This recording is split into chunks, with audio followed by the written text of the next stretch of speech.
ایران کی اسرائیل پر حملوں کی 20ویں لہر جاری ہے۔ پاسدارانہ انقلاب نے میزائلوں اور ڈرونز کی برسات کر دی۔ خیبر شکر میزائل بھی داغ دیے۔ صہیونی فوج کے آئرن ڈوم ایرانی میزائل روکنے میں ناکام رہے۔ متعدد میزائل عمارتوں پر گرے۔ مختلف علاقوں میں آگ بھڑک اٹھی۔ کئی شہروں میں سائرن بج اٹھے۔ مشرقی وسطی میں امریکی تنصیبات بھی ایران کا ہدف رہیں۔ بحرین کے دارالحکومت منامہ پر ڈرون سے حملہ ہوا۔ 2 ہوٹلز اور ایک رہائشی بلڈنگ متاثر ہوئی۔ سعودی وزارت دفاع کے مطابق الخرج میں 3 بیلسٹک میزائل اور ڈرون تباہ کر دیے۔ میزائل سلطان ایئر بیس کی طرف فائر کیے گئے تھے۔ عراق میں امریکی کمپنی کے زیر انتظام آئل فیلڈ بھی نشانہ، آگ بھڑک اٹھی۔ بصرہ میں امریکی F-35 طیارہ گرنے کی اطلاعات ہیں، تاہم امریکی سینٹکام نے ان اطلاعات کو غلط قرار دیا ہے۔ دبئی اور ابوظہبی کے مختلف علاقے بھی دھماکوں سے گونج اٹھے۔ ایئرپورٹ کے قریب بھی دھماکے سنائی دیے۔ اماراتی وزارت دفاع کے مطابق ایران سے آنے والے میزائلوں اور ڈرونز کو تباہ کر دیا گیا۔ بحرین میں امریکی فوجی اڈے کے قریب آگ بھڑک کے مطابق ایران کی جانب سے اب تک 212 بیلسٹک میزائل اور 394 ڈرونز داغے جا چکے ہیں۔ قطری وزارت دفاع کے مطابق امریکہ کے العدید بیس پر ڈرون حملے کی کوشش ناکام بنا دی گئی۔ ایران کے خلاف امریکہ اور اسرائیل کی جا رہی ہے جاری۔ تہران، شیراز، کرمانشاہ، مرکزی اور خراسان سمیت مختلف علاقوں پر فضائی حملے۔ تہران کے شمالی علاقے میں بمباری سے 17 افراد شہید ہو گئے۔ صہیونی طیاروں نے اسپتالوں کو بھی نہ بخشا۔ آپ کو سوال سبجیکٹ کریں کہ 13 طبی مراکز سمیت 105 عوامی مقامات ٹارگٹ کیے گئے۔ شہداء کی مجموعی تعداد 1230 ہو گئی۔ صہیونی طیاروں کی رات بھر لبنان کے دارالحکومت بیروت پر بھی بمباری جاری رہی۔ مزید 4 شہری شہید ہوئے۔ لبنان میں شہداء کی تعداد 123 ہو گئی۔ امریکی سینٹکام کے ترجمان ایڈمرل بریڈ کوپر نے دعویٰ کیا ہے کہ ایران نے ڈرونز حملے 86 اور بیلسٹک میزائل حملے 90% تک کم ہو گئے۔ اب تک ایران کے 30 سے زائد بحری جہاز تباہ کر دیے گئے، جن میں ڈرون بردار جہاز بھی شامل ہیں۔ ایران کے موازنہ اسپیس کمانڈ سینٹر کو بھی نشانہ بنایا۔ اگلے مرحلے میں ایران کی میزائل پیداوار کی صلاحیت مکمل ختم کر دیں گے۔ گزشتہ 72 گھنٹوں میں امریکی طیاروں نے ایران میں 200 اہداف کو نشانہ بنایا۔ B-2 طیاروں نے بیلسٹک لانچرز پر 2000 پاؤنڈ کے درجنوں بم گرائے۔ ایران پر حملے کے سوا کوئی چارہ نہیں تھا۔ ایران کی میزائل اور ڈرون صلاحیتوں کو ختم کر دیا۔ امریکی صدر کا دعویٰ۔ تقریب سے خطاب میں کہا ایرانی انقلابی گارڈز، فوج اور پولیس ہتھیار ڈال دیں ورنہ سب مارے جائیں گے۔ یقینی بنائیں گے کہ آئندہ جو بھی ایران کی قیادت کرے گا وہ امریکہ اور اسرائیل کو دھمکی نہیں دے گا۔ ایرانی صدر نے کہا ایرانی سفارتکاروں سے کہتا ہوں کہ وہ سیاسی پناہ لینے کی درخواست دے دیں۔ امریکی صدر نے تیل کی قیمتوں کے لیے جلد اقدام کرنے کا بھی اعلان کر دیا۔ The United States will ensure that whoever leads the country next, Iran will not threaten America or its neighbors. And they're calling, they're saying, how do we make a deal? I said, you're being a little bit late. We want to fight now more than they do. They were going to hit us if we didn't hit them. And I'm once again calling on all members of the Iranian Revolutionary Guard, the military and the police to lay down their arms. They're only going to be killed. And now is the time to stand up for the Iranian people and help take back your country.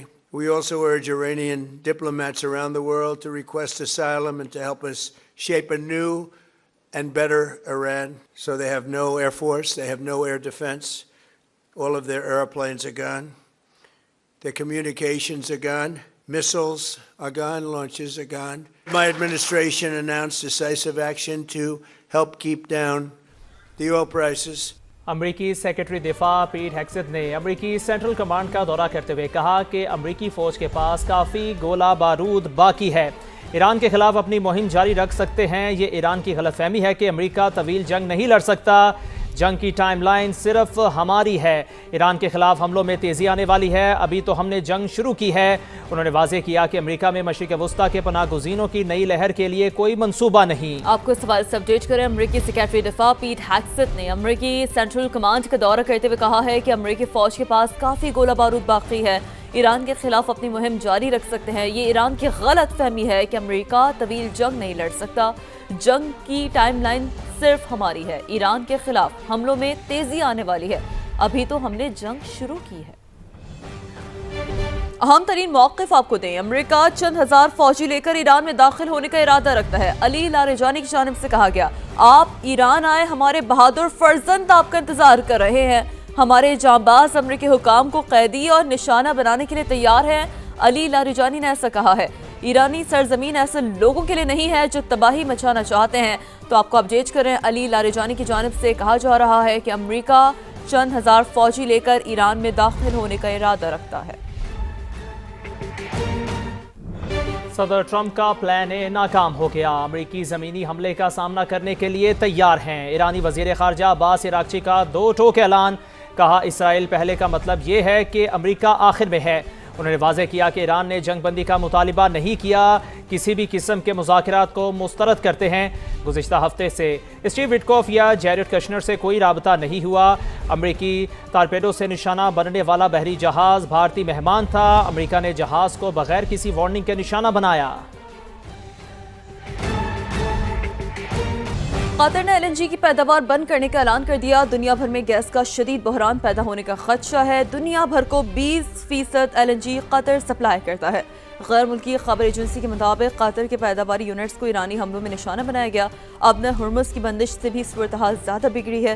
LNG کی پیداواری صلاحیت بحال ہونے میں 1 ماہ لگے گا۔